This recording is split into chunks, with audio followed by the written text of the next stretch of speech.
تمام کو معلوم ہے کہ عنوان ہی ایسا ہے، یہ ہدایت نامہ ہے، یعنی قرآن مجید انسانوں کے لیے ہدایت نامہ ہے۔ قرآن مجید کو بار بار تلاوت کرنے اور غور و تدبر کرنے کے ساتھ ساتھ سوچنے سے، سمجھنے سے معلوم ہوتا ہے کہ قرآن مجید انسانوں کو اس کی انسانیت کے اعلیٰ ترین مقام پر پہنچا دیتا ہے، ہر قسم کے عیب و رذالت سے بچاتا ہے، ہر قسم کے صفات حسنات سے متصف کر کے دنیا اور آخرت یعنی دونوں جہاں میں کامیاب، فائز والمرام اور مقبول بارگاہ الہی میں پہنچا دیتا ہے۔ اس مفہوم کو یوں بھی ادا کیا جا سکتا ہے کہ قرآن مجید انسان کو دنیا میں فرما نروا اور آخرت میں بہشت یعنی بہشت بری کا وارث بنانے کی بہترین تدابیر بتاتا ہے۔ اس سے بھی زیادہ مختصر الفاظ میں کہا جا سکتا ہے، قرآن انسان کی زندگی کو کامیاب زندگی بناتا ہے۔ اللہ اکبر میرے بھائی میرے دوست، انسان کی زندگی کو کامیاب زندگی بنانا چاہتا ہے۔ اللہ تعالیٰ نے انسان کو پیدائشی طور پر دوسری مخلوقات کے مقابلے میں شرافت و بزرگی عطا کی ہے۔ اللہ رب العالمین سورہ بنی اسرائیل آیت نمبر 70 میں رب العالمین فرماتے ہیں، وَلَقَدْ كَرَّمْنَا بَنِي آدَمَ وَحَمَلْنَاهُمْ فِي الْبَرِّ وَالْبَحْرِ وَرَزَقْنَاهُمْ مِنَ الطَّيِّبَاتِ وَفَضَّلْنَاهُمْ عَلَى كَثِيرٍ مِّمَّنْ خَلَقْنَا تَفْضِيلًا۔ اور ہم نے بنی آدم کو عزت و بزرگی عطا کی اور خشکی و تری میں ان کو سواریاں دی اور پاکیزہ چیزیں عطا کی، اور ہماری جس قدر مخلوقات ہے ان میں سے اکثر پر ہم نے اپنی بنی آدم کو فضیلت و برتری عطا کی ہے۔ انسان کی اس فضیلت و بزرگی کا باعث فطرت انسانی کی وہ استعداد ہے جو اس کے اپنے رب کی مغفرت کا اہل بنا کر اس کی اطاعت پر آمادہ کرتی ہے۔ اسی طرح اللہ رب العالمین نے فرمایا، سورہ اعراف آیت نمبر 170 پر 2 ہے، وَإِذْ أَخَذَ رَبُّكَ مِنْ بَنِي آدَمَ مِنْ ظُهُورِهِمْ وَذُرِّيَّتَهُمْ وَأَشَهَّدَهُمْ عَلَىٰ أَنفُسِهِمْ أَلَسْتُ رَبِّكُمْ قَالُوا بَلَىٰ شَهِدْنَا۔ اللہ اکبر میرے بھائی میرے دوست، دوسری جگہ فرمایا، وَمَا خَلَقْتُ الْجِنَّ وَالْإِنسَ إِلَّا لِيَعْبُدُونَ، سورہ زاریات آیت نمبر 50 پر 6۔ ایک جگہ فرمایا، اِنَّ أَكْرَمَكُمْ عِندَ اللَّهِ أَتْقَاكُمْ، سورہ حجرات آیت نمبر 13۔ میرے بھائی میرے دوست، معلوم ہوا کہ اللہ تعالیٰ کی ربوبیت کا اقرار کرنا، خود بندہ ہونے کا اظہار کر کے اللہ تعالیٰ کی بندگی بجا لانا، اس کی نافرمانی سے بچنا اور نافرمانی الہی کی ترتیب دینے والے محرکین سے متاثر ہونے کے بعد انسان اپنی فطری جذبوں کو مردہ بنا کر طاغوت کی راہ اختیار کر لیتا ہے، جس سے ہلاکت و نامرادی و خسران اور ناکامی کا مستحق بن جاتا ہے۔ اللہ رب العالمین انسانی فطرت کے تقاضوں اور پیدائشی پاک جذبوں کو بیدار کرنے کے لیے وہ حقیقت جس سے گمراہ ہو کر انسان فراموش کر دیتا ہے، اسے یاد دلائی، اور اسی لیے قرآن مجید اور تعلیمات قرآنیہ کا نام ذکر تذکرہ اور تذکیر سے ہے۔ انسان کو ناکام، نامراد بنانے اور خالق رب اور معبود سے غافل اور بے پردہ ہو جانا، بے پرواہ ہو جانا، اس کے لیے معبود برحق سے غافل رہنے کا لازمی نتیجہ یہ ہوتا ہے کہ وہ معبودان باطلہ کے آگے اپنی گردن جھکا کر اپنے تمام انسانی مجد و شرف کو برباد کر کے بعد انواع و اقسام کی گمراہیوں میں مبتلا ہو کر ہلاکت کے گڑھے میں گر جاتا ہے۔ اسی الجرائم کو شرک کہتے ہیں۔ میرے بھائی میرے دوست اور خواتین اسلام، اور نوع انسان میں مبتلا ہو کر ہلاکت کے گڑھے میں گر جاتا، اسی الجرائم، جرائم کی ماں کیا ہے؟ وہ شرک ہے، جسے شرک کہا جاتا ہے۔ شرک کرنے والے کو شرک مشرک بولو آگ بگولا ہو جاتا ہے۔ اللہ اکبر۔ قرآن بتاتا ہے میرے بھائی میرے دوست، یہ مشرک جو دنیا میں دن دنا کر پھرتے ہیں، جو کرتے ہیں، ان کو بتاؤ قرآن بتاتا ہے، نہ کسی ملا کی بات ہے، نہ کسی مولوی کی بات ہے۔ قرآن کہتا ہے ام الجرائم، جرائم کی ماں کیا ہے؟ شرک۔ اللہ اکبر۔ اور انسان کا پشتینی دشمن اللہ اکبر پشتوں سے چلا رہا ہے۔ کون وہ دشمن؟ شیطان سب سے زیادہ اسی شرک میں انسان کو مبتلا کرنے کی کوشش کرتا ہے۔ اس کی نسبت اللہ تعالیٰ نے ہرگز نہ بخشے جانے کی وعید فرمائی ہے، اور اس کو ظلم عظیم قرار دیا ہے۔ ان الشرک لظلم عظیم۔ قرآن مجید، میرے بھائی میرے دوست اور خواتین اسلام، قرآن مجید نے سب سے زیادہ شرک کی مذمت کی ہے، اور توحید باری تعالیٰ کی تعلیم کو مدنظر رکھا ہے، اور اس خاص مضمون کو نہایت دل نشین اور مؤثر پیرائیوں میں بار فرمایا۔ قرآن مجید کا کوئی پارہ، کوئی ورق ایسا نہیں جو شرک کی برائی اور مشرکین کی مذمت اور ہستی باری تعالیٰ کے ثبوت اور توحید الہی کے دلائل سے خالی ہو۔ پڑھو تو صحیح قرآن پڑھنے سے چڑ۔ دنیا کی پڑھائیاں اتنی بڑی موٹی کتابیں، سائنسدانوں سے لے کر لائر کی پڑھائی تک کتنی بڑی جا کر دیکھو لائر کی آفس میں اتنی موٹی کتابیں ہوتی ہیں، پوری پڑھ کے چاٹ چکا ہوتا ہے، مگر اسے قرآن پڑھنے کی توفیق نہیں، قرآن پڑھنے کی توفیق نہیں، قرآن پڑھ کر سمجھنے کی توفیق نہیں، جاننا بھی نہیں چاہتا، اسی دلدل میں رہ کر سے موت آتی ہے، اور دنیا کرتے ہوئے اس دنیا سے چلا جاتا ہے۔ کیا آیا، کیوں آیا، کیا حاصل کیا، کیا لے کر گیا؟ خالی ہاتھ چلا گیا۔ کیا اللہ رب العالمین دنیا کی پڑھائی کے تعلق سے، بڑی کتابوں کے تعلق سے سوال و جواب کریں گے؟ ہرگز نہیں میرے بھائی میرے دوست۔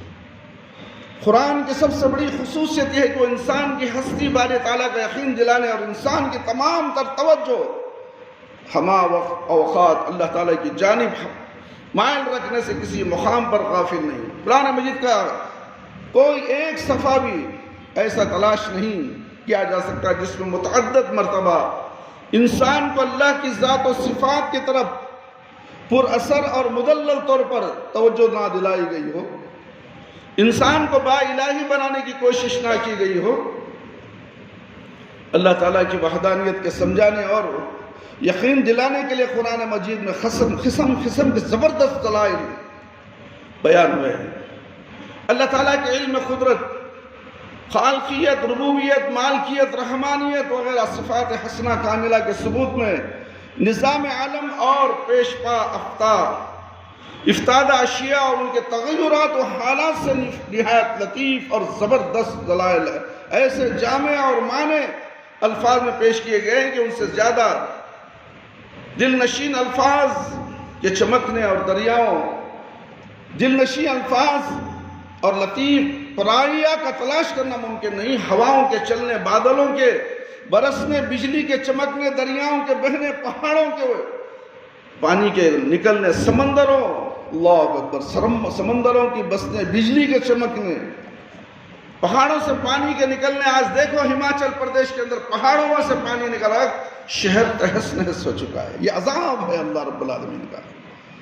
کیوں اللہ کو پہچان نہیں سکتے؟ بارش دینے والا کون؟ اللہ ہے۔ ہم بارش دینے والا بھی کسی اور کو ٹھہراتے ہیں۔ عذاب دینے والا کون ہے؟ کسی اور کو تم نے بارش کا برسانے والا ٹھہرایا، کیا وہ تمہارے لیے پر عذاب بھی داخل کر سکتا ہے؟ نہیں، یہ تمہاری غلط فہمی ہے جس کی وجہ سے تم غلط طریقے سے کسی اور کو عبادت کرتے ہو۔ اسی لیے اللہ رب العالمین نے عذاب لا کر تمہیں دکھانا چاہتا ہے کہ دیکھو تمہیں بچانے والا کون ہے، تمہیں بچانے والا کون ہے میرے بھائی میرے دوست۔ پانی کے نکلنے، سمندروں کے برسنے، بجلی کے چمکنے، دریاؤں کے بہنے، پہاڑوں سے پانی کے نکلنے، سمندروں میں کشتیوں کے چلنے، چوپائیوں سے انسان کے نفع اٹھانے، اور درختوں سے پھلوں کے پیدا ہونے، کھیتوں کے لہلہانے، اونٹ اور گھوڑے سے سواری کا کام لیے جانے، سمندروں اور ریگستانوں میں انسان کے سفر کرنے، چاند اور سورج ستاروں کے طلوع اور غروب ہونے، دن رات کے آنے جانے، موسموں کے تبدیل ہونے وغیرہ مظاہر قدرت کی طرف توجہ دلا کر ہستی باری تعالیٰ اور دوسرے اہم مسائل، ایسے زبردست واقعات مرتب فرما دیے کہ عام لوگ اور عام دنوں یکساں متاثر ہو کر لطف اٹھا سکتے ہیں۔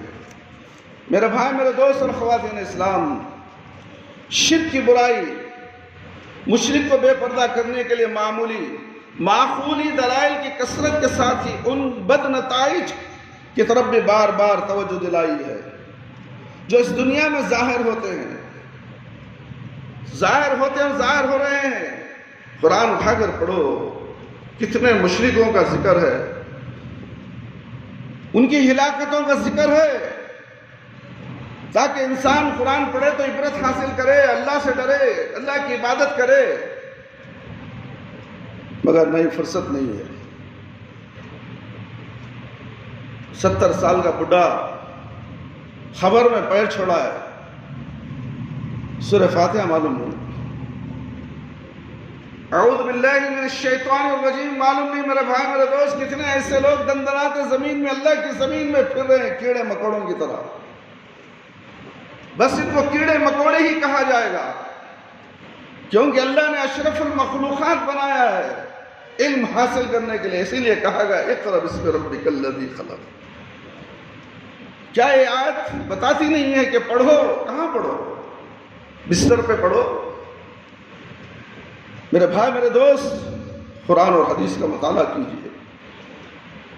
اللہ رب العالمین قرآن میں عاد ثمود کی بربادی، کہیں لوطیوں کی تباہی، کہیں فرعون اور فرعونیوں کی غرقابی کا تذکرہ کہا ہے، کہیں طوفان نوح کا حال سنا تو کہیں رعد اور زلزلے کا عذاب یاد دلایا ہے۔ میرے بھائی، میرے دوست، شرک و توحید کی برائی بھلائی ثابت کرنے کے بعد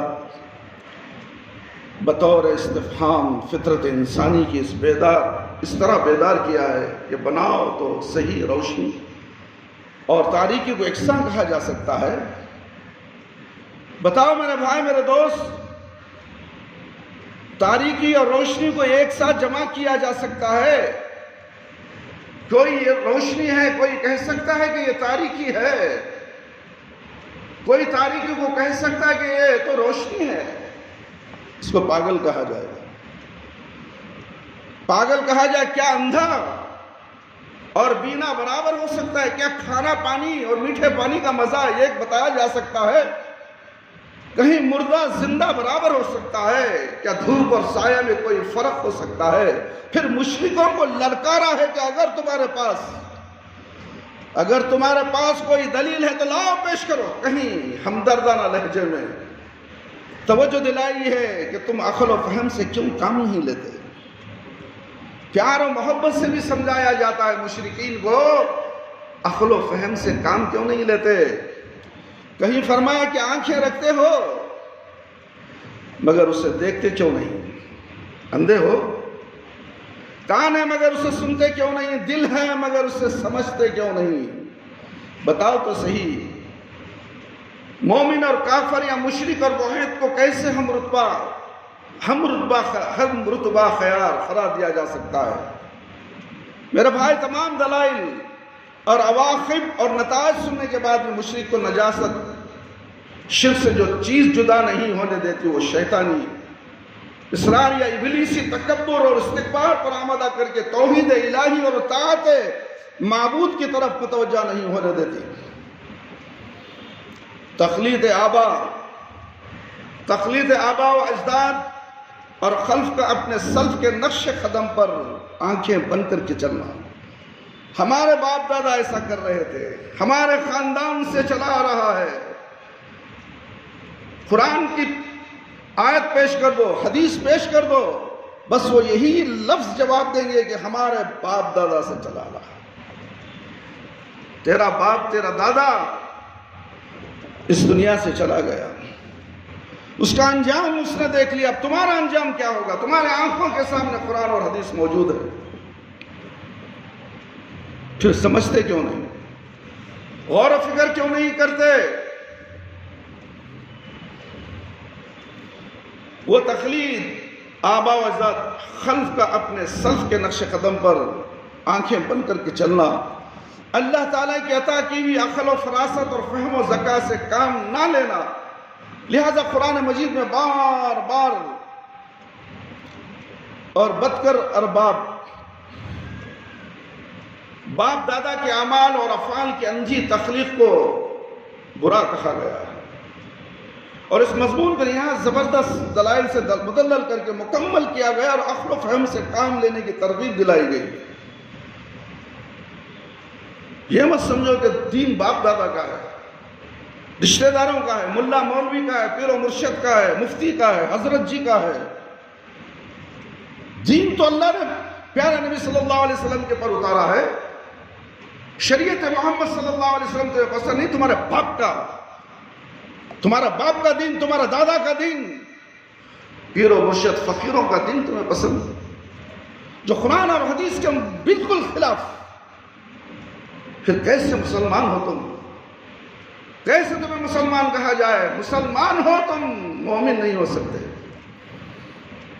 انسان کلمہ پڑھ لیتا ہے، لا الہ الا اللہ، سمجھتا ہے کہ میں ایمان والا ہو گیا۔ لا الہ الا اللہ کے معنی کیا ہیں؟ لا الہ الا اللہ کا تقاضا کیا ہے؟ لا الہ الا اللہ کا معنی ہے میرے بھائی، میرے دوست اور خواتین اسلام، میری پیاری نوجوان بچیوں، نوجوان بچوں، لا الہ کا معنی ہے اقرار کرنا۔ میں اللہ کی ہر بات کا اقرار کرتا ہوں، محمد الرسول اللہ صلی اللہ علیہ وسلم، میں پیارے نبی محمد صلی اللہ علیہ وسلم کی ہر بات کا اقرار کرتا ہوں، قرآن و سنت پر چلتا ہوں، یہ ہے لا الہ الا اللہ۔ مگر نہ اللہ کی بات پہ چلتا ہے، نہ نبی کی بات پہ چلتا ہے، کیا یہ کلمہ اسے فائدہ پہنچا سکتا ہے؟ کلمہ رٹ لینے سے کوئی فائدہ نہیں ہے، مینا کو بھی بولو، طوطے کو بھی بولو، کلمہ رٹ لیتے ہیں۔ غیر قوم بھی کلمہ آسانی سے پڑھ لیتا ہے، محمد الرسول اللہ۔ کسی غیر قوم کا سادھو کا میں نے کلپ دیکھا، اس نے کہا کہ قرآن کو جلا دیا، کتنی بڑی توہین کی ہے، اللہ کا عذاب آئے گا، وہ ہندو ہے، سادھو ہے۔ میرے بھائی میرے دوست، قرآن کو پڑھو تو صحیح، مسلمانوں ہو، وہ دعوت دے رہا ہے قرآن کو پڑھو۔ اگر پورے ہندوستان کے مسلمان قرآن کو پڑھتے تو آج روڈوں پہ نکل آتے، روڈوں پر نکل آتے۔ محمد رسول اللہ صلی اللہ علیہ وسلم سے تمہیں محبت ہے تو تم روڈ پر آتے۔ یہ ہندو مسلمانوں کو تعلیم دے رہا ہے۔ ہم مسلمان کیا کر رہے ہیں؟ بابا کا دامن پکڑ لو، جنت کو چلے جائیں گے۔ بابا کا دامن ہی نہیں ہے، قیامت کے دن ننگا دھڑنگا کھڑا رہے گا بابا۔ ساری قوم، ساری دنیا ننگی رہے گی، بغیر خطرے کے رہیں گے۔ کہاں ہے دامن؟ سب ڈھکوسلے باتیں ہیں میرے بھائی میرے دوست اور خواتین اسلام۔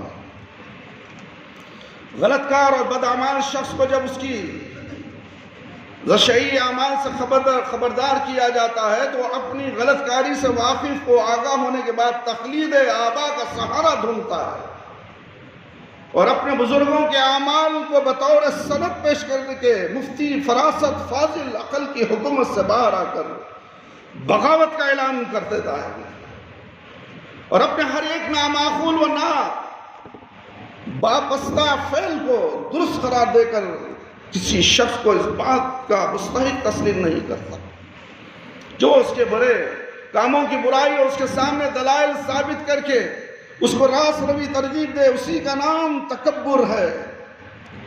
اسرار عزت تو شقاق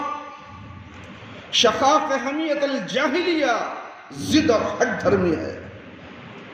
چونکہ متکبر حقیقت کے خلاف اپنی اندر بڑائی اور کبریائی کا غلط خیال قائم کر کے نصیحت گری کی نصیحت سننے اور عقل و فراست کے کام میں لانے سے انکار کرتا ہے، لہذا قرآن مجید میں جتنی مرتبہ شرک کا ذکر آیا ہے اس کے برابر اس سے بھی زیادہ مرتبہ کبر اور غرور کی مذمت بیان کی گئی ہے۔ متکبروں اور مغروروں کو بار بار ان کے بد انجام سے ڈرایا گیا ہے، اور اس دنیا میں متکبروں نے جو ذلت صحیح اٹھائیں یاد دلایا گیا ہے۔ میرے بھائی، میرے دوست اور خواتین اسلام، کبر و غرور چونکہ عقل و فہم سے انسان کو جدا کر دیتا ہے۔ تکبر کرنے والا، غرور کرنے والا، اس کی عقل ماری جاتی ہے، وہ عقل سے پیدل ہو جاتا ہے۔ میرے بھائی، میرے دوست، اسے عقل ہی نہیں ہوتی۔ جس طرح دیوانے کو عقل نہیں ہوتی، پاگل کو عقل نہیں ہوتی، یہ متکبر، مغرور، گھمنڈی کو بھی عقل نہیں ہوتی، سمجھتا ہی نہیں۔ عقل ہوتی تو سمجھ جاتا، عقل ہوتی تو تکبر کیوں کرتا، گھمنڈ کیوں کرتا؟ بات کو سمجھتا۔ کس کی بات؟ اللہ اور اللہ کے رسول کی بات۔ اللہ اور اللہ کے رسول کی بات ہے تو اپنے آبا و اجداد کی بات کرتا، ضد کرتا ہے، تکبر کرتا ہے۔ ہم ایسے ہی ہیں، ہمارے پاس ایسا ہی ہے، ماننا ہے تو مانو، نہ جاؤ جی۔ میرے بھائی، لہذا قرآن مجید میں جتنی مرتبہ شرک کا ذکر آیا ہے اس کے برابر اس سے بھی زیادہ مرتبہ کبر اور غرور کی مذمت بیان کی گئی ہے۔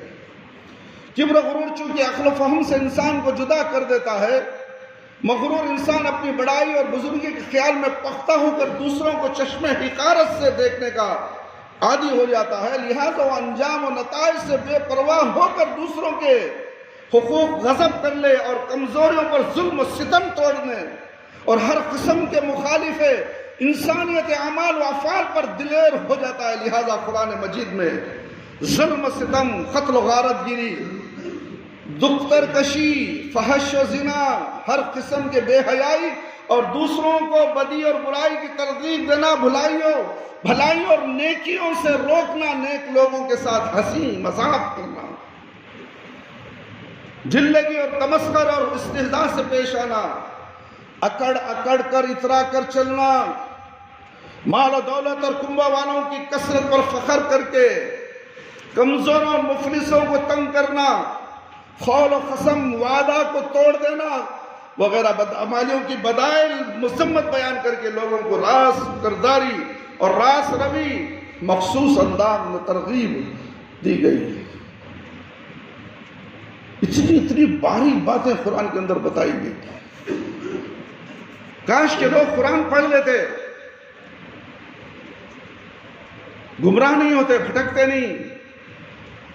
قرآن پڑھ لیتے، ٹکڑے ٹکڑے ٹولیوں میں نہیں پھرتے اسلام کو لے کر، یہ میرا ٹولہ، یہ تیرا ٹولہ، یہ فلاں کا ٹولہ، ٹولے نہیں پھرتے میرے بھائی۔ اسی لیے کہا وَاعْتَصِمُوا بِحَبْلِ اللَّهِ جَمِيعًا وَلَا تَفَرَّقُوا۔ قرآن کو مضبوطی سے پکڑو، تم کبھی گمراہ نہیں ہو سکتے، یہ اللہ رب العالمین کہتا ہے۔ آج ہم قرآن کو چھوڑنے کے بعد ٹکڑیوں میں بٹ چکے ہیں، ہماری ہوا خارج ہو چکی ہے، ہمیں کوئی بھی شکست دے سکتا ہے، کوئی بھی ہمیں سر پہ مار کے بٹھا سکتا ہے۔ کیوں؟ ہم نے قرآن کو بلا دیا۔ ہمارے ہاتھ میں قرآن نہیں، دستور حیات ہمارے پاس نہیں ہے، قرآن کی ڈھال نہیں، قرآن کی تلوار ہمارے ہاتھ میں نہیں ہے، تاکہ دشمن ہمیں دیکھ کر گھبرا جائے۔ آج ہم غیروں کو دیکھ کر گھبراتے ہیں،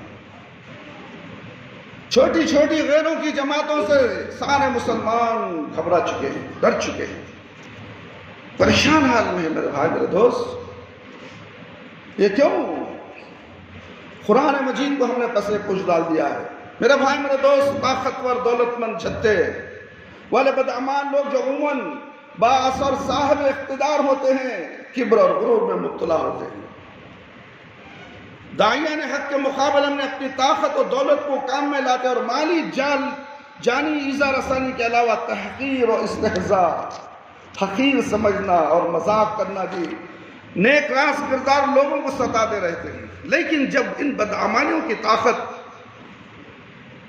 ستاران حق کے مقابلے میں کمزور ہو جاتی ہے، با الہی لوگوں کی جمعیت ترقی پا کر ان با آبا و پرست معاندین کو مغلوب کر لیتی ہے، تو ان کا دل اناد اور بھی زیادہ ترقی کر جاتا ہے۔ اس حالت میں یہ لوگ اپنے آپ کو کمزور پا کر بظاہر حق پرستوں کی جمعیت میں شامل اور اعلانیہ بدعمالیوں سے مجتنب رہ کر در پردہ اس بات الہی جمعیت کو منتشر کرنے اور نقصان پہنچانے کی تدبیروں میں مصروف ہو جاتے ہیں۔ ایسے لوگوں کو کیا کہا جاتا ہے؟ میرے بھائی، ایسے لوگوں کو کیا کہا جاتا ہے؟ منافق کہا جاتا ہے، جو اسلام کے لبادہ اوڑھ کر مسلمانوں میں شامل رہ کر ہم نے آپ کے ساتھ شامل ہو گئے، ہم نے ایمان لایا ہے، مگر اندر سے اسلام کو کھوکھلا کرنے کی کوشش کرتے ہیں۔ تو ایسے لوگوں کو اللہ رب العالمین کہتا ہے کہ یہ منافق ہے۔ میرے بھائی، میرے دوست، اور دنیا میں کم و بیش ہر زمانے میں ان منافقوں کا وجود پایا گیا ہے۔ منافقوں ہی کی بدولت دور رس اور دیر پا فسادات جو قوموں کی بربادی کا باعث ہوتے ہیں پیدا ہوتے رہے ہیں۔ قرآن مجید نے ان منافقوں کے عادات بد اور خصائل ذمیمہ کو بھی خوب کھول کر بیان کیا اور ان کی شرارتوں سے بچنے اور چوکس رہنے کی تاکید فرما کر لوگوں کو منافقت کی پلیدی سے دور و محجور رکھنے کی ترغیب دلائی ہے۔ اس خاص مضمون کے ہر ایک پہلو پر قرآن شریف میں مختلف مقامات میں خوب اچھی طرح مکمل روشنی ڈالی ہے۔ میرے بھائی، میرے دوست، خواتین اسلام، بزرگوں، ساتھیوں، مشرک، متکبر، جامد، مخلد اور منافق کے عمل چونکہ معقولیت اور دلائل و برہان سے بے تعلق، بے نیاز ہوتے ہیں، لہذا قرآن مجید نے ایک اور دو جگہ نہیں، سینکڑوں جگہ لوگوں کو عقل و فہم و تدبر، تفکر و شعور و فقاہت، عدل وغیرہ سے کام لینے اور بدعمالیوں کے نتائج سے بد عبرت حاصل کرنے کی ترغیب دلائی ہے۔ اور کوئی بھی ایسی فرمائش نہیں کہ جس کا پورا کرنا فطرت انسانی یا عدل و عقل کے خلاف ہو اور معجب خیر نہ ہو۔ انسانی فطرت کے تقاضے کو کچلنے اور مالا طاق بوجھ ڈالنے والا کوئی بھی حکم قرآن مجید نے انسان کو نہیں دیا۔ اور اب بدعمال و بدعقائد لوگوں کو بے شمار مرتبہ عقل کے حکم بنانے اور عقل کے موافق فیصلے کرنے کی دعوت دی ہے۔ بار بار کہتا ہے قرآن مجید، ہاتوا برہانکم ان کنتم صادقین، اگر تم سچے ہو تو دلیل پیش کرو۔ جتنے بھی دنیا کے اندر مذاہب ہیں، جتنے بھی مذہب کی پیروی کرنے والے ہیں، جو نئے نئے مذہب بنا کر دنیا میں دن دناتے پھرتے ہیں کہ ہم جنت کو جانے والے ہیں، ان سے کہو ہاتوا برہانکم ان کنتم صادقین۔ یہ قرآن کہتا ہے میرے بھائی، قرآن سوال کرتا ہے ان لوگوں سے، اگر تم سچے ہو تو دلیل پیش کرو۔ پھر دلیل پیش نہیں کر سکتے تو پھر تمہارا دین کیسے سچا ہے؟ تمہارے پاس ثبوت ہے نہ کچھ ہے، نہ قرآن سے بولتے ہو، نہ حدیث سے بولتے ہو، نہ اللہ کے احکامات سے بتاتے ہو، نہ پیارے نبی صلی اللہ علیہ وسلم کی شریعت سے کوئی عمل بتاتے ہو کہ یہ عمل کرنا جائز ہے۔ لوگوں کو بھی گمراہ کرتے، خود گمراہ ہو، لوگوں کو بھی گمراہ کرتے ہو، تو پھر دین کیسے سمجھ جائے گا؟ اسی لیے دین کسی کے باپ کی جاگیر نہیں میرے بھائی، میرے دوست، کہ ہر کوئی بولے سمجھ لے، اس پر عمل کرنے لگ جائے۔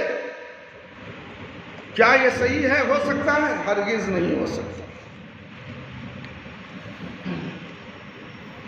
قرآن مجید نے کفار و مشرکین کا ذکر کرتے اور ان کی بدعمالیوں کی طرف تفصیلی طور پر توجہ لاتے ہوئے بار بار ان کو الزام دیا ہے،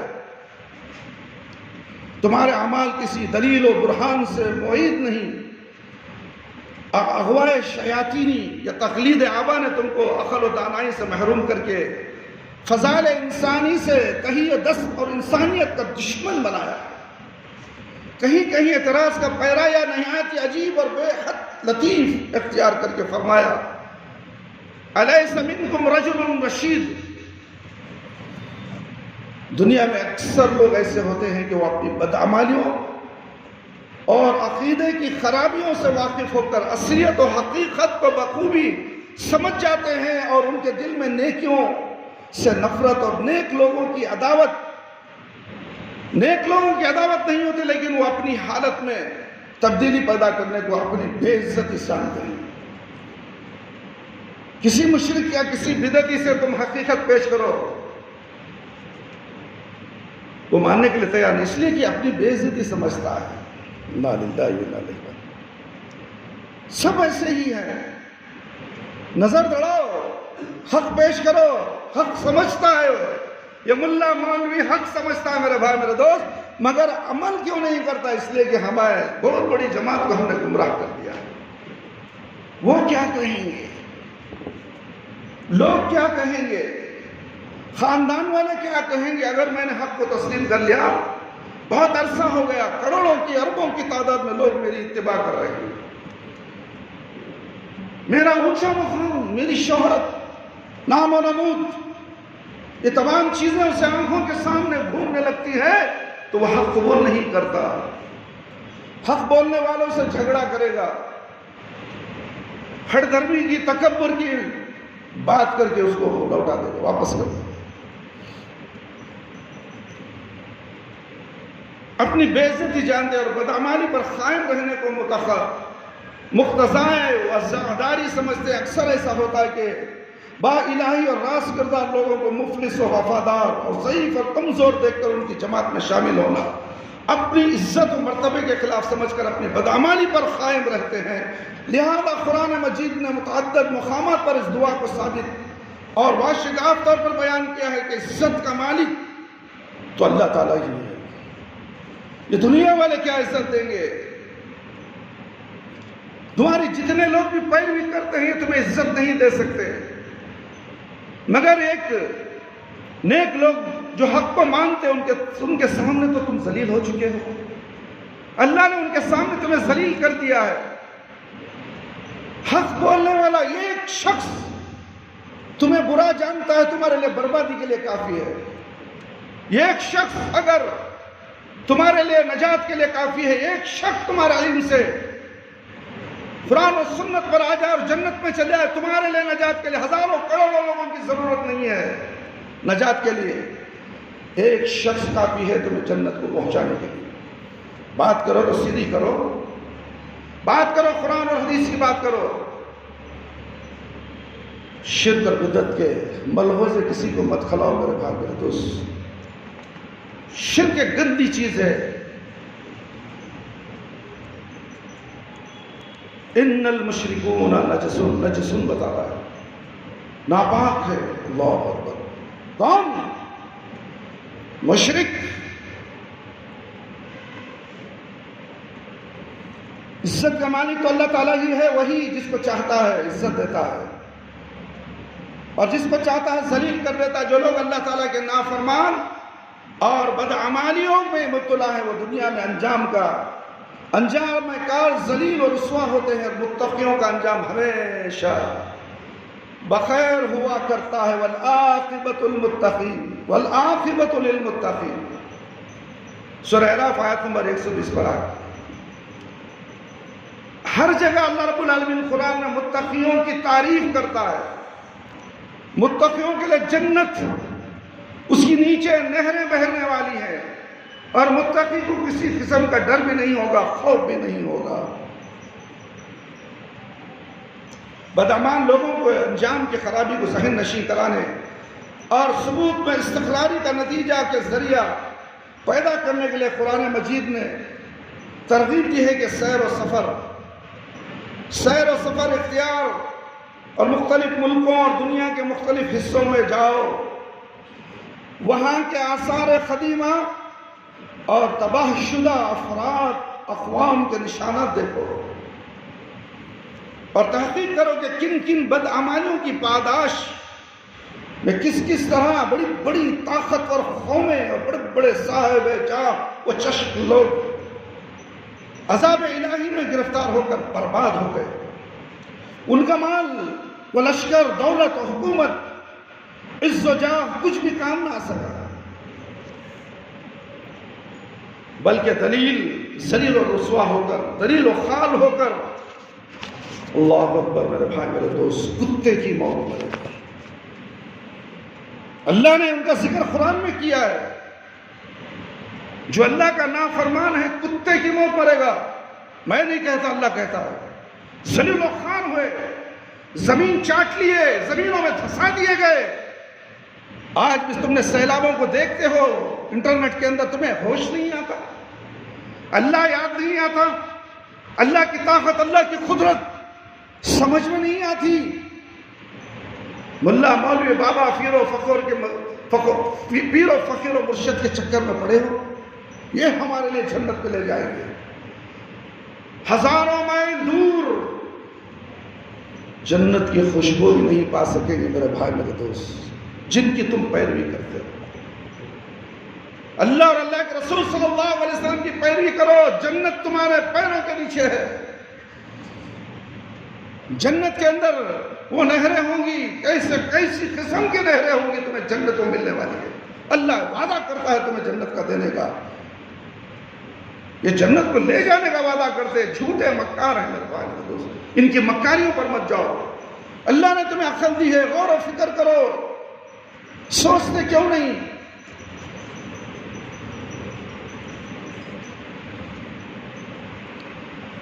قرآن مجید نے اہوا اور خواہشات کے نفسانی کے اتباع سے بار بار روکا اور طرح طرح سے سمجھایا کہ عقل و نادانی، دانائی کے خلاف نہ اپنی خواہشات کی پیروی کرو اور نہ دوسروں کے خلاف عقل و خواہشات کو پورا کرو. تم بھی دنیا کی خواہشات کی پیروی مت کرو اور کسی اور کو بھی دنیا کی خواہشات کی پیروی کرنے کی طرف رجوع مت کرو. دین کسی کی خواہش کا نام نہیں ہے. اگر گھر میں میرا باپ ہے، قرآن حدیث کے خلاف ہے، تمہارے باپ کی خواہش کے مطابق دین چلا نہیں سکتے تم یہ سب. میرا باپ ناراض ہو جائے گی، میری اماں ناراض ہو جائے گی، ساری دنیا ناراض ہو جائے، اللہ ناراض نہیں ہونا چاہیے. تمہاری اماں کو، تمہارے بابا کو پیدا کرنے والا کون؟ وہ رب العالمین. ساری کائنات کو بنانے والا کون؟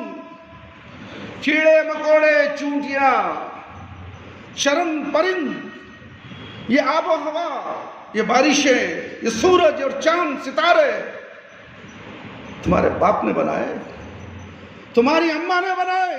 تم اماں کی پیروی کرنے لگتے ہو، اماں ناراض ہو جائے گی، ناراض ہو جائے. اماں کو سمجھاؤ، اماں زندی ہے، اماں زندی ہے، بابا زندے ہیں، دادا زندے ہیں. یہ معصوم لوگ تمہارے لیے رہبر زندہ ہیں، زندگی میں بچا لو. مرنے کے بعد بچا نہیں سکتے. 10واں 20واں 40واں 30واں 100واں نہ جانے کیا کیا تم کرتے ہو ان کے تعلق سے. بلکہ وہ شرک کی حالت میں مر گئے، بلکہ وہ شرک کی حالت میں مر گئے. مرنے کے بعد ان کو کوئی نیکی ملنے والی نہیں ہے. اللہ کی قسم کھا کے کہتا ہوں، میں اللہ کی قسم کھا کے منبر رسول سے بولتا ہوں، دنیا میں بچا نہیں سکے تم. مرنے کے بعد 2 بکرے دے ڈالیں گے، بقرعید آ گئی ہے، ہمارے دادا کے نام سے دو، ہماری اماں کے نام سے دو، نانی کے نام سے دو. اللہ اکبر، اللہ اکبر. کیا ہوا اس کے لیے نجات ہے؟ وہ اپنے لیے نجات کا سامان کیوں لے کر نہیں گیا؟ اے خبروں پر پھوٹ ڈالنے والوں، کبھی وہ شخص اندر پھول کا باغیچہ بنا کر گیا تو پھر تم پھول ڈالتے ہو خبر پر. اندھی عقل، بہرے ہو چکے ہو، اندھے ہو چکے ہو، گونگے ہو چکے، عقل نہیں ہے تمہیں. اوپر پھول، اندر کیا حالت ہے اس کو؟ کیا مردے کی حالت تم نے دیکھی؟ پھول ڈال دیے، عذاب ہو رہا ہے.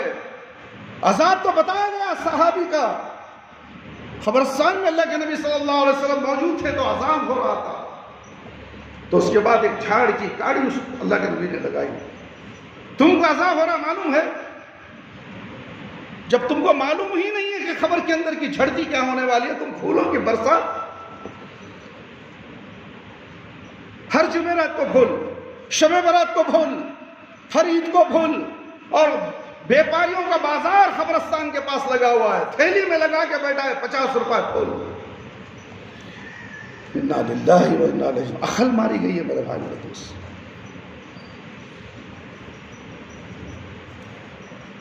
میرے بھائی میرے دوست اور خواتین اسلام، اندھی تقلید مت کرو. تقلید کرنا ہی ہے تو اللہ کے رسول صلی اللہ علیہ وسلم کی کرو۔ سچی تقلید تو اسی کو کہا گیا ہے، باپ دادا کی تقلید نہیں ہے۔ باپ دادا تو آئے، کیسے تھے، کیا تھے، چلے گئے دنیا سے، ان کا معاملہ اللہ کے پاس ہے، تمہیں معلوم نہیں وہ جنت میں ہے یا جہنم میں ہے، سجین میں ہے یا علیین میں ہے، معلوم؟ ہاں کوئی متقی پرہیزگار ہے۔ دنیا میں ایسے لوگ بھی گزر چکے ہیں جنہیں دیکھ کے کہا جاتا ہے کہ ہاں یہ جنتی ہے۔ ایسی کوئی سرٹیفکیٹ ہے؟ کسی کے جنازے میں 40 توحید پسند اگر جنازے میں ہے تو سوال و جواب میں آسانی ہے۔ یہ پیارے نبی صلی اللہ علیہ وسلم کی سنت کی بات بتا رہا ہوں میں، نہ اپنے باپ کے گھر سے بتا رہا ہوں۔ دیکھو تم جنازے میں، ہم ایرا غیرہ نتھو خیرہ سب کے جنازے کی نماز پڑھ لیتے ہیں۔ ایک وقت کی نماز نہیں پڑھی اس نے، انہیں مر گیا، جنازے کو چلے گئے، چلو بھائی جنازے جیے۔ شرابی کبابی مشرک خبروں کے چکریں کاٹتا ہے، اللہ اکبر، ہم نے اس کا بھی جنازہ پڑھ لیا۔ اٹھاؤ عبد القادر جیلانی رحمۃ اللہ علیہ کی کتاب، میری کتاب نہیں۔ کیا کہا انہوں نے؟ عبد القادر جیلانی کی فاتحہ دلانے والوں، 11ویں دلانے والوں، 12ویں دلانے والوں، اٹھاؤ ان کی کتاب کنیت الطالبین، اردو میں ترجمے کی کتاب کتب خانے میں ملتی ہے، مگر پڑھنے ڈر ہوتا ہے حضرت، ڈر کہیں ہوتا ہے، حقیقت بات آ رہی ہے۔ پکے موحد تھے عبد القادر جیلانی رحمۃ اللہ علیہ، قرآن و سنت پر عمل کرنے والے پیارے عبد القادر جیلانی رحمۃ اللہ تعالیٰ ان کی خبر کو نور سے بھر دے، اللہ ان کی مغفرت فرمائے، ان کے چھوٹے موٹے خطاؤں کو درگزر فرمائے۔ ہم دعا کرتے ہیں ان کے لیے، ہم فاتحہ نہیں کرتے ان کے نام سے، ان کی خبر کھنے ہاتھ اٹھا کر دعا نہیں مانگتے، ہم ان کی مغفرت کے لیے، ان کی جنت کے واسطے اللہ سے دعا کرتے ہیں۔ اللہ اکبر، کیا تم ایسا کرتے ہو؟ فاتحہ 11ویں نہیں دلایا، گھر میں آگی دلندر آگی، سود کو پیسہ لے گا، عبد القادر جیلانی کی 11ویں 12ویں کرے گا، کیوں؟ برکت چلے جائے گی، ڈھول تاشے پیٹے گا۔ بہت سی جگہ تو ڈانسنگ بھی ہوتی ہے، معلوم ہے آپ کو، لڑکیوں کو بلا کر ڈھول تاش کی چھنک کی آواز میں بےہودہ قوالیاں گا کر، اللہ اکبر، ان کی کتنی بڑی توہین کرنے والے یہ لوگ، اور تم کہتے ہو کہ عبد القادر جیلانی کے ماننے والے لوگ ہیں۔ کاش کہ یہ لوگ اگر عبد القادر جیلانی رحمۃ اللہ علیہ کی کتاب کنیت الطالبین پڑھ لیتے، اللہ کی قسم اپنے ایمان کو تبدیل کر لیتے، قرآن اور حدیث پر لوٹ کر آ جاتے، اپنے بیٹے سے کہے اے عبد الوہاب میری خبر کے پاس نہیں آنا، ہاتھ اٹھا کر مانگنا نہیں، جو بھی مانگنا اللہ سے مانگو، تمہارے جوتے کا تسمیہ بھی اگر ٹوٹ جائے، 2 روپے بھی 1 روپے کی بھی ضرورت ہے تو تم اللہ سے مانگو، اور تم جا کر ان کی خبر کے پاس مانگتے ہو، دنیا مانگتے ہو، صحت مانگتے ہو، عافیت مانگتے ہو، جنت مانگتے ہو، جہنم سے پناہ مانگتے ہو، تمام چیزیں اللہ کی طرف ہیں، یہ تمام چیزیں اللہ رب العالمین کی طرف ہیں، مگر تم نے ایک انسان کو، ایک بشر کو وہ قدرت والا سمجھ گیا، قدرت والا تو یقین ہے وہ اللہ ہے۔ ان اللہ علی کل شیء قدیر، یہ کسی پیر و مرشد کے نام پہ آتا ہے، قرآن کے اندر بتایا ہے، دکھاؤ تو صحیح، ہاتوا برہانکم ان کنتم صادقین، قرآن میں ہر جگہ اللہ رب العالمین پوچھتا ہے ان لوگوں سے، اگر تم سچے ہو تو دلیل پیش کرو، بغیر دلیل کے دین کا ماننا جہنم کی آگ میں گرنے کے برابر ہے، چاہے ملا ہو، مفتی ہو، مولوی ہو، پیر و مرشد ہو، دلیل ہونا اللہ کی کتاب سے، پیارے نبی محمد صلی اللہ علیہ وسلم کی شریعت۔ میرے بھائی، میرے دوست اور خواتین اسلام، بسا اوقات انسان مال و دولت کے لالچ یا اپنی روزی فراہم کرنے کی کوشش میں بہت سے ایسے کام کر گزرتا ہے جو اس کے ضمیر کے خلاف ہوتے ہیں، نوکر اپنے آقا کی رضا جوئی میں، دکاندار اپنے گاہک کو خوش کرنے کے لیے، سوداگر اپنے مال کو جلد اور زیادہ نفع پر فروخت کرنے کی غرض سے اپنے عقیدے کے خلاف کام کرتا، اور بسا اوقات بدعمال لوگوں کو بدعمال یقین کرتے ہوئے بھی ان کی جماعت میں شامل رہتا، یہ معلوم بدعمال ہے پھر بھی دنیا کے فائدے کے لیے اس کے ساتھ شامل رہتا۔ قرآن مجید نے انسان کی اس کمزوری کا علاج مد نظر رکھ کر اللہ تعالیٰ کی صفات رزاقیت کی طرف بار بار توجہ دلا کر روزی کی تنگی فراخی کو اللہ تعالیٰ ہی کی طرف منسوب کیا، اور مال و دولت کی کمی و زیادتی کو مشیت ایزدی ہی پر منحصر رکھ کر انسان کو راستی خیر اور بھلائی کے اعلان پر دلیر اور بے خوف بنا دیا۔ اور یہ وہ حقیقت ہے کہ ہر ملک، ہر زمانے، ہر قوم میں مسلسل پائی جاتی ہے کہ بنا دا آ چنا روزی رسان کہ دانا اندرا حیران بامانن۔ یہ فارسی کا اشعار ہے میرے بھائی، میرے دوست۔ روزی محض عقل و خرد اور ہوشیاری و چالاکی سے نہیں آتی بلکہ قسمت سے ملتے ہیں، جس کے لیے کوشش کرنا ضروری ہے۔ نادان کہ وہ اللہ روزی میں اس طرح دیتا ہے کہ وہ دانا آدمی حیران رہ جاتا ہے، اس کو اس قدر دولت کیسے مل گئی، حالانکہ اس قابل نہ تھا، بلکہ احمق و بیوقوف بے ہنر آدمی تھا، مگر اس نے رزاقیت کسے جانا؟ اللہ کو جانا۔ بے ہنر، بے عقل، احمق بتایا گیا ہے، اسے اچانک روزی مل جاتی ہے، نہ وہ کسی کے بابا کے پاس گیا، نہ کسی عامل کے پاس جا کے تعویذ گنڈے ڈال لیا، روزی نہیں دے رہا اسے، بے حساب روزی۔ دنیا کے اندر جانور ہیں، پرند ہیں، اللہ ان کو روزی نہیں دے رہا۔ 4 پاؤں کا جانور صبح میں، دوپہر میں، شام میں اللہ اسے اس کے پیٹ بھر روزی دیتا ہے، وہ کسی بابا کی تعویذ گلے میں ڈالتا ہے؟ ارے تمہیں عقل کیوں نہیں آتی؟ لوگوں کو نصیحت کیوں نہیں کرتے؟ دعوت و تبلیغ کا کام کیوں نہیں کرتے؟ تم کیوں دعوت و تبلیغ سے اپنے آپ کو الگ کرتے ہو، مگر الگ کرنے کا حکم اللہ نے نہیں دیا؟ اچھی بات، امر بالمعروف، بری بات، نہی عن المنکر، اس کا علم تمہیں ہو جائے، چاہے ایک آیت ہی کیوں نہ ہو، ایک حدیث کیوں نہ ہو، اپنے بازو والوں کو، اپنے دوست احباب کو بتاؤ، اگر وہ صحیح ہو جائے تمہارے لیے نجات ہے، تمہارے لیے جنت ہے، بشرطے کہ توحید پرست ہونا ضروری ہے۔ میرے بھائی، میرے دوست، اسلام کے اندر سب سے بڑی اہمیت توحید کی ہے، سب سے پہلا عقیدہ توحید کا ہے۔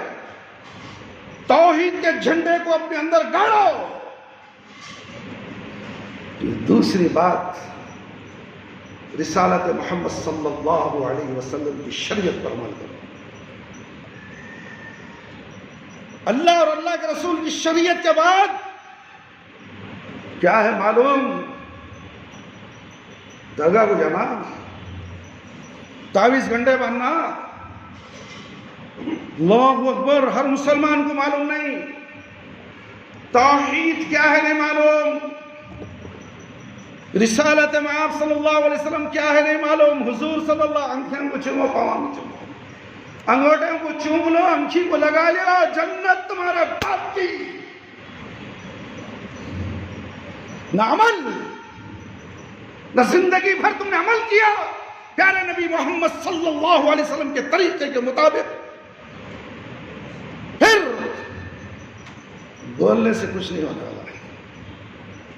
30 سال کی زندگی، 60 سال کی زندگی، 70، 80، 90 سال کی زندگی اللہ رب العالمین نے تمہیں ایسے ہی نہیں دیا ہے، حجت قائم کرنے کے لیے دیا ہے، اور تم نے کلمہ پڑھا ہے، لا الہ الا اللہ محمد رسول اللہ، اللہ کے ہر فرمان کو، اللہ کی ہر فرما برداری کو میں مانوں گا۔ لا الہ الا اللہ کا معنی یہی ہے، لا کے معنی نہیں، کوئی معبود برحق نہیں، عبادت صرف اللہ کی، ہر کام کا اقرار لا الہ الا اللہ کے ذریعے کرتا ہے، اور محمد الرسول اللہ صلی اللہ علیہ وسلم اقرار کرتا ہوں میں اللہ کے نبی صلی اللہ علیہ وسلم جیسا بولے ویسا ہی کروں گا، مگر عمل کا میدان آتا تو توکل مستان کی درگاہ چل جاتا ہے، کھمبل پوش کی درگاہ کو جاتا ہے، چنتامنی کی درگاہ کو جاتا ہے، نہ جانے کتنے درگاہ کھلے ہوئے ہیں، گلی گلی کو بابائیں کھلے ہوئے ہیں۔ یہ اقرار، یہ کلمہ اسے روکتا ہے وہاں سب جانے کے لیے، یہ کلمہ بتاتا ہے کہ تم اللہ کی اطاعت کرو، اللہ کے نبی کی اطاعت کرو، ایرے غیرے نتھو کہنے کی دین میں عبادت جائز نہیں، حرام حرام ہے، حرام ہے۔ تو اسی لیے تو آج مسلمان ذلیل و خوار ہو رہے ہیں، ہر معمولی سا بچہ اس مسلمان کو ڈرا دیتا ہے، خوف و ہراس میں مبتلا کر دیتا ہے۔ دنیا میں دیکھ رہے ہو تم تماشا، پھر بھی تمہیں عقل نہیں آتی، پھر بھی تمہیں سمجھ نہیں آتی، ہم کریں تو کیا کریں؟ ہمارے باپ دادا کرتے آ رہے ہیں۔ پیارے نبی صلی اللہ علیہ وسلم، ایک بات بولتا ہوں میرے بھائی میرے دوست، چاہے وہ عالم سنے یا مفتی سنے یا عوام سنے، ساری دنیا کے انسان ملا مولوی سنے، معلوم ہے یہ بات ان کو بھی نہیں کر بولی ہے۔ پیارے نبی صلی اللہ علیہ وسلم کے چچا ابو طالب کون تھے معلوم؟ چچا ساری زندگی اللہ کی خدمت میں گزار دیے، ساری دنیا کے انسان جتنے بھی پیدا ہوئے اور آنے والے ہیں وہ تمام مل کر بھی اتنی خدمت اللہ کے نبی صلی اللہ علیہ وسلم کے نہیں کر سکتے تھے۔ دشمنوں نے کہا لا الہ الا اللہ کا پیغام دینا بند کر دو، گردن تمہارے دھڑ سے اڑا دی جائے گی۔ اللہ اکبر۔ ابو طالب نے کہا بیٹے بھتیجے چل آگے بڑھے۔ اللہ کے نبی صلی اللہ علیہ وسلم کی آنکھوں میں آنسو آ گئے۔ مشرکین نے کہا لا الہ الا اللہ کا پیغام نہیں دینا، یہ دعوت بند کرو تمہاری۔ آج مشرکین ہمیں بھی وہی کہتے ہیں، ہمیں بھی وہی کہتے ہیں میرے بھائی، ہم کیونکہ اللہ کے نبی کی بات بتاتے ہیں، ہم برے ہیں۔ اللہ کے نبی اپنی بات نہیں، اللہ کی بات بتائے، اللہ کے نبی برے۔ مشرکین نے کہا کہ سر تمہارے دھن سے اڑا دیا جائے گا، جسم سے اڑا دیا جائے گا۔ آنکھوں میں آنسو ابو طالب نے دیکھے۔ ابو طالب نے کہا بھتیجے لا الہ الا اللہ کا پیغام جاری رکھو، تمہاری درمیان میں کوئی آئے گا گاجر مولی کی طرح کاٹ کے پھینک دوں گا۔ یہ ابو طالب موت کے وقت کلمہ نہیں پڑھ سکے، اللہ کے نبی بچا نہیں سکے۔ یہ ملا مفتی مولوی پیر و مرشد تمہارے کو جنت سے بچا لیے۔ اللہ کیا کہا اس وقت ابو طالب نے؟ غور سے سنو کیا کہا۔ آج یہی بات ہم بھی کہتے ہیں۔ اللہ کے نبی صلی اللہ علیہ وسلم نے کہا کان میں کہہ دو اے میرے چچا لا الہ الا اللہ محمد رسول اللہ، کلمہ پڑھ لو، اللہ سے میں تمہاری سفارش کروں گا، میں جنت میں بھیج دوں گا نہیں، میں سفارش کروں گا۔ تو ابو طالب چاروں طرف دیکھنے لگے، بڑے بڑے سردار، قبیلے کے سردار کھڑے ہوئے تھے، جیسے آج ہم ملا مولویوں کے پیچھے کھڑے ہوتے ہیں، اسی طرح ان کے قبیلے کے سرداروں نے دیکھا تو پھر انہوں نے کہا، ابو طالب نے اپنے قبیلے، اپنے باپ عبد المطلب، اپنے سرداروں کے لیے میں موت کے ڈر سے کلمہ پڑھنا نہیں چاہتا۔ سب کی طرف نظر دوڑا ہونا، سب کے چہرے ان کی طرف تھے۔ کس کا چہرہ؟ سب کا چہرہ، مشرکوں کا چہرہ۔ تمہاری بھی موت میں شیطان مشرکوں کی شکل میں آ کر کھڑا ہو جائے گا، کلمہ پڑھنے نہیں دے گا موت کے وقت، یاد رکھو۔ فتنہ تو اسی وقت ہے جب موت نکلتی ہے، اسی لیے اے اللہ ہمیں موت دو تو بھی خیر کی حالت میں موت دے، خاتمہ بالخیر فرما۔ دعا کرو، کب کرو گے؟ جمعہ میں آ کر، جب عید کی نماز میں خطبہ ہوتا بھاگتا ہے، چپل چھوڑ خطبہ بھی سننا نہیں چاہتا عید کا، اتنا مصروف انسان۔ جمعہ میں آتا ہے، لیٹ آتا ہے، نماز ہوتی ہے، سلام پھرتے ہیں، دھڑ دھڑ دھڑ دھڑ دھڑ آواز آتی ہے زمین کی، بھاگتے سو۔ کیا کہ تو کروڑوں کی دولت دنیا کے اندر ہے، وہ چھوڑ کر آ گئے، ہم اسے حاصل کرنا ہے۔ مجھے اللہ سے کروڑوں کی دولت لینے کی ضرورت ہی نہیں ہے، مجھے ضرورت ہی نہیں ہے۔ سوچو تو صحیح کہ اللہ کے نبی صلی اللہ علیہ وسلم نے ابو طالب کو بچا سکے؟ نہیں بچا سکے۔ تو اللہ کے نبی صلی اللہ علیہ وسلم نے کہا جہنم میں ابو طالب کو عذاب دیا جا رہا ہے۔ عذاب کیا ہے؟ ہلکے آگ کے جوتے پہنائے گئے ہیں، اور آگ کے جوتے، وہ آگ کھوپڑیوں میں سے نکل رہی ہے۔ کسے؟ ساری دنیا کے لوگوں سے زیادہ خدمت کرنے والے ابو طالب، پیارے نبی صلی اللہ علیہ وسلم اسے جنت سے نہیں بسا سکے۔ ہم اور آپ کس کھیت کی مولی ہیں میرے بھائی اور دوست؟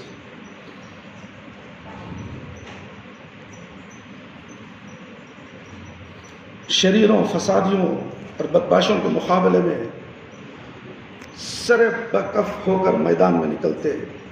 اس دنیاوی زندگی کی محبت منع کر سکتی ہے، اور عیش و عشرت کی عادت صعوبات جنگ کے برداشت کرنے سے باز رکھ سکتی ہے۔ لہذا قرآن مجید نے انسان کو بہادر اور صعوبت کش بننے کی مدلل اور زبردست ترغیب دلائی ہے۔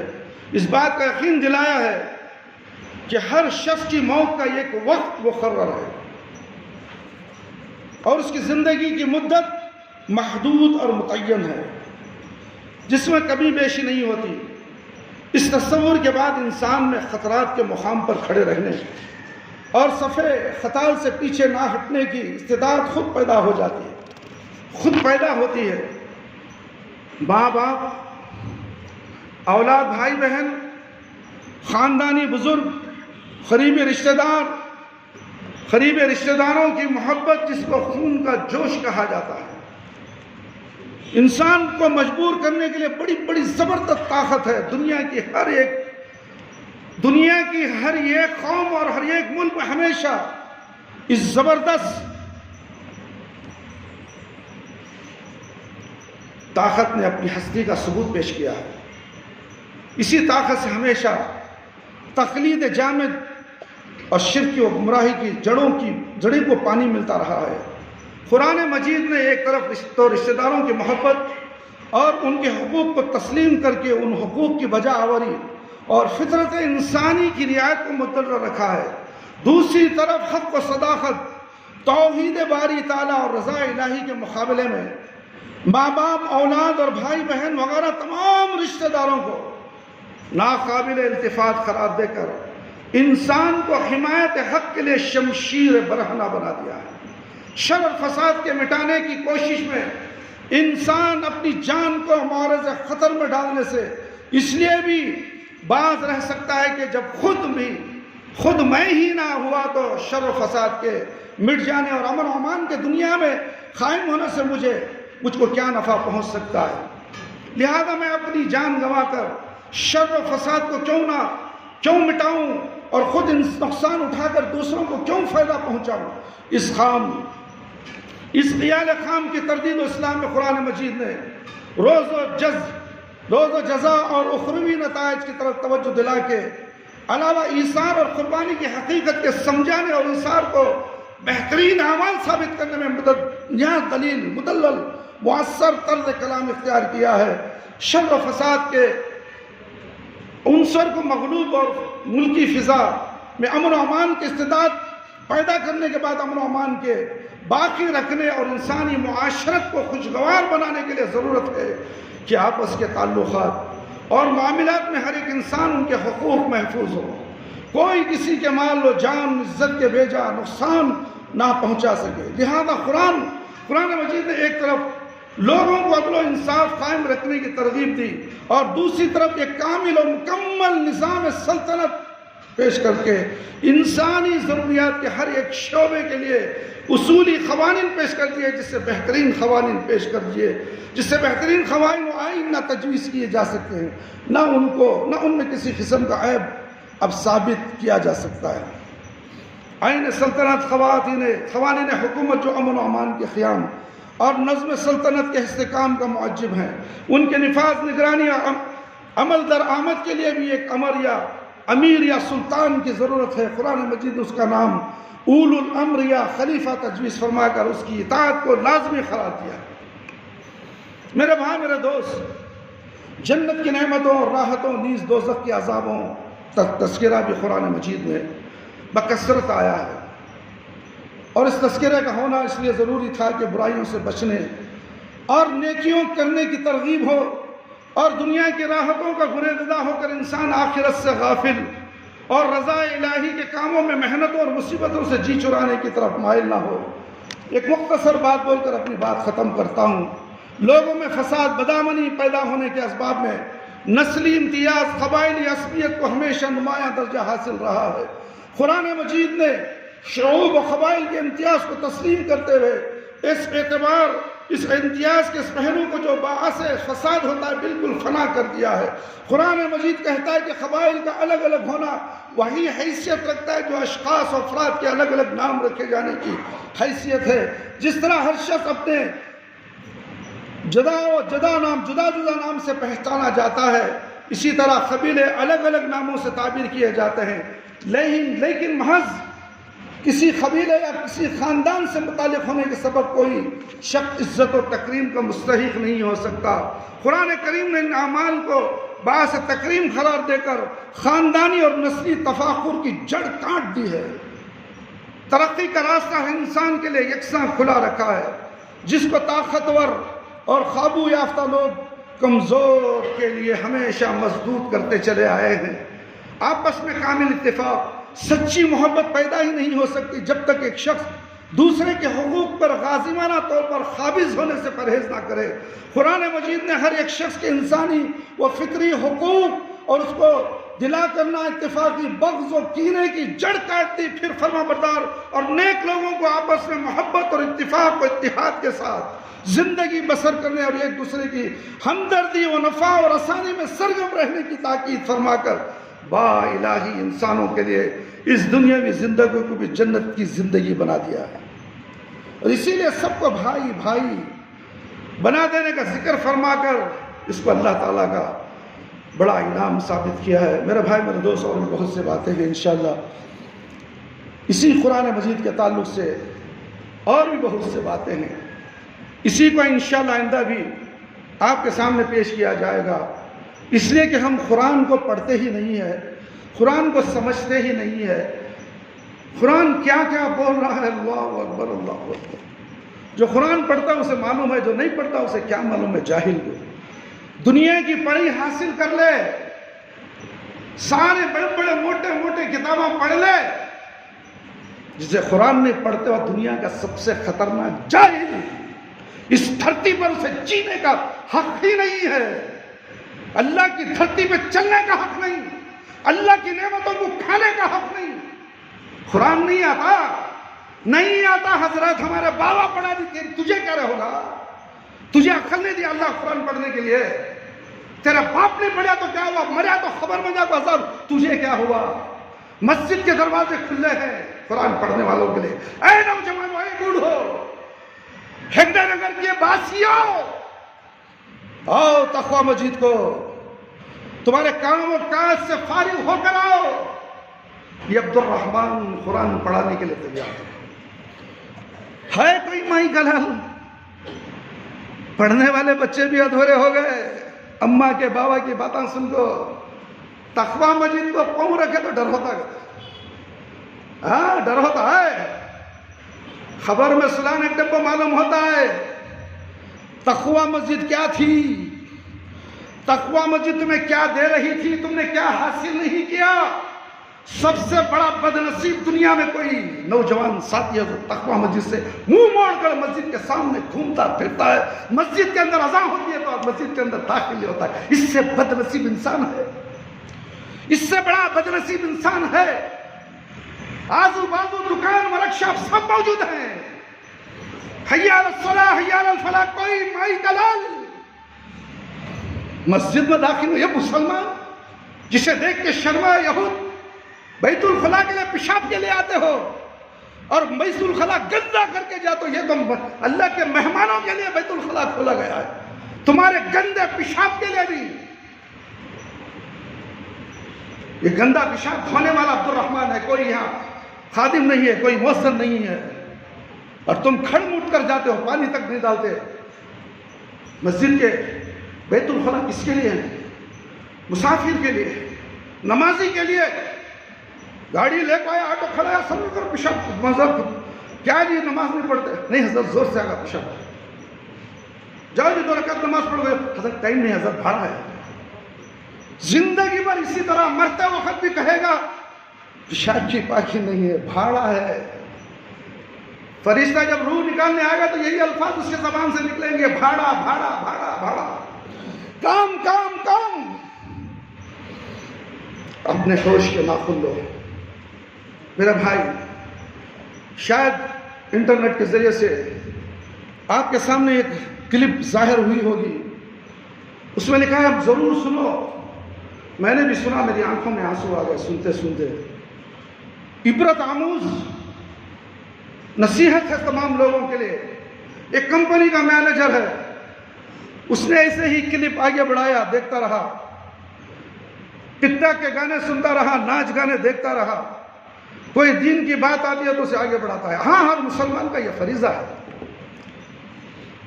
گانے ہیں، مزاحیہ ہے، 1 منٹ کا ہے، دیکھیں گے کیا کر رہا ہے۔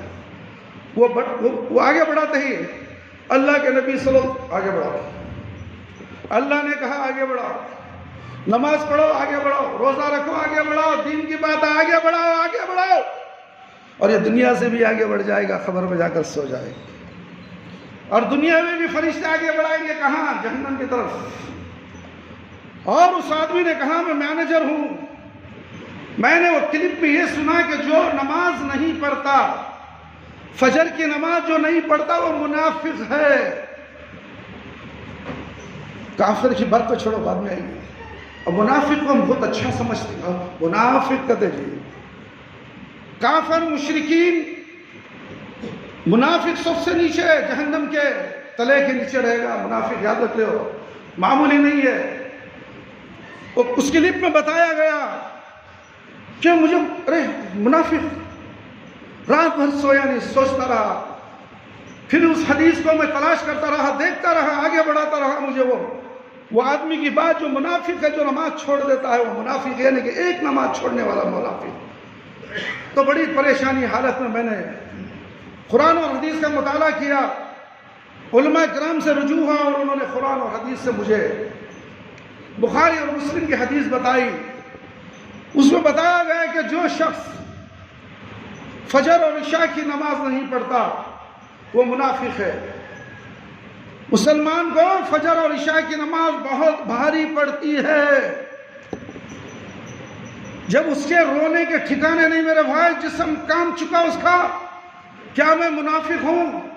کیا میں مر جاؤں تو جہنم میں جانے والا؟ اللہ اکبر، 15 سال سے میں نے فجر کی نماز نہیں پڑھی ہے، میری زندگی ایسے ہی گزر گئی۔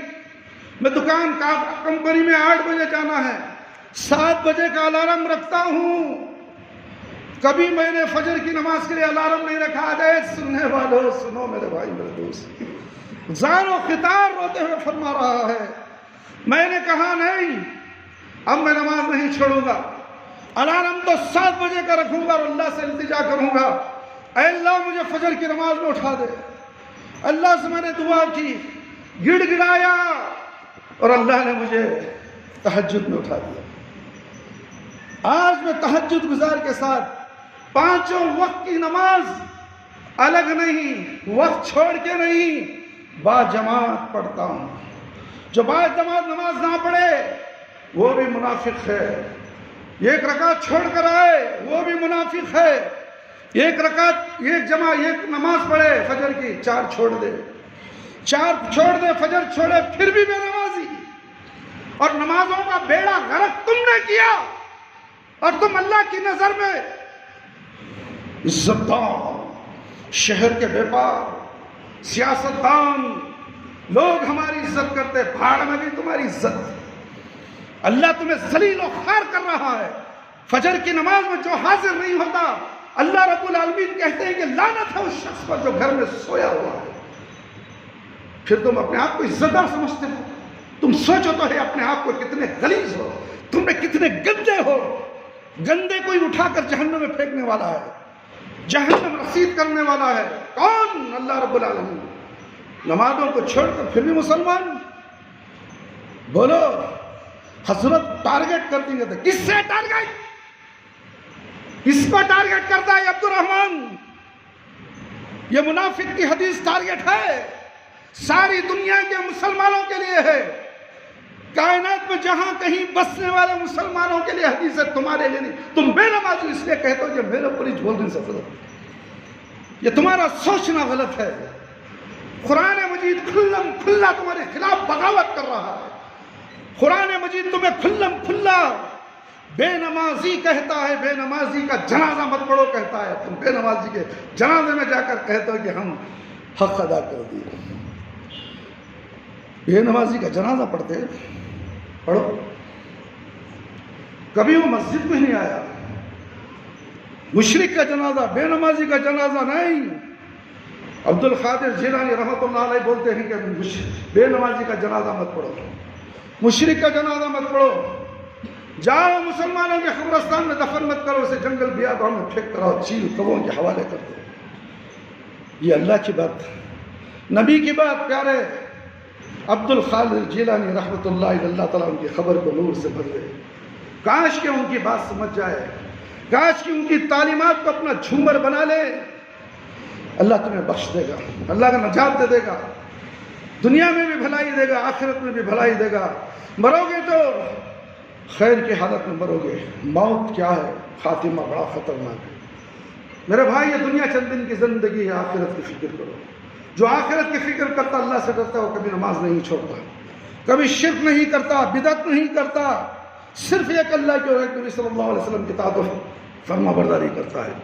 اس لیے میرے بھائی، میرے دوست، اور بھی بہت سے باتیں قرآن کیا کہتا ہے اس کے تعلق سے، قرآن مجید کیا کہتا ہے؟ قرآن مجید انسانوں کے لیے ہدایت نامہ ہے۔ آج میری تقریر کا عنوان تھا، اور اس عنوان کو دیکھنا چاہتے ہو، سننا چاہتے ہو تو ہمارا مسجد کا واٹس ایپ کے اندر تقویٰ اسلامک دعویٰ سینٹر ہے، اور یوٹیوب کے اندر تعلیمات تقویٰ ہے۔ میرے بھائی، میرے دوست، اس کو تم سنو، گندی باتیں، ڈانس، مزاحیہ، جھوٹ، قصے مت سنو۔ کاش کہ تم قرآن اور حدیث کی باتیں، جمعہ کا خطبہ اگر سن لو، تمہارے 1 گھنٹے کے پیسے چلے گئے تو نیکیاں ملنے والے ہیں۔ اگر 1 گھنٹے میں تمہارا 100 روپیہ نیٹ کے لیے خرچہ ہو رہا ہے تو ہزاروں کی تعداد میں اللہ رب العالمین نے اس کا اجر تمہارے لیے قیامت کے لیے رکھا ہے۔ تم اس کے آگے مت بڑھاؤ۔ تعلیمات تقویٰ کو سبسکرائب کرو اور بل کی گھنٹی کو بجاؤ، زیادہ سے زیادہ لوگوں کو تم اس کو پھیلاؤ۔ قرآن کی بات، اللہ کی بات کو لوگوں کو پھیلانا، یہ دعوت و تبلیغ کا کام ہے تمہارا۔ اور تمہارے پھیلانے سے وہ آدمی قرآن اور سنت کی باتیں سن کر اگر اہل حدیث ہو جائے یا توحید پرست ہو جائے، ایک اللہ کو ماننے والا ہو جائے، ایک نبی کی اطاعت کرنے والا ہو جائے، تو تمہارے لیے نجات ہے۔ بل یہ شرط ہے کہ تم توحید میں ہو جاؤ، 5 وقت نماز پڑھتے رہو، اس دعوت کو پھیلاؤ۔ کتنے لوگ نجات پائیں گے، اس کا پورا اجر تمہیں ملنے والا ہے۔ صرف بٹن دبا کر آگے بڑھو۔ کیوں نہیں کرتے؟ بیکار کے ملینوں ناچنے گانے والی کی تو اوارڈنس اس کے گھر میں، قرآن اور حدیث پیش کرنے والے 25-30 آدمیاں سننے والے۔ سب سے دلیل یہی ہے کہ حق بولنے والے کی بات سننے والے تھوڑے ہیں، گندی باتیں، جھوٹی باتیں سننے والے لاکھوں کروڑوں اربوں میں ہیں۔ یہ پہچان کا طریقہ ہے، یاد رکھ لو تم میرے بھائی، میرے دوست۔ اللہ رب العالمین سے دعا ہے کہ اللہ تعالیٰ مجھے اور آپ تمام کے تمام قرآن اور حدیث کی باتیں سن کر اس پر زیادہ سے زیادہ ہم سب کو ان تمام باتوں پر عمل کرنے کی اللہ ہمیں توفیق عطا فرمائے۔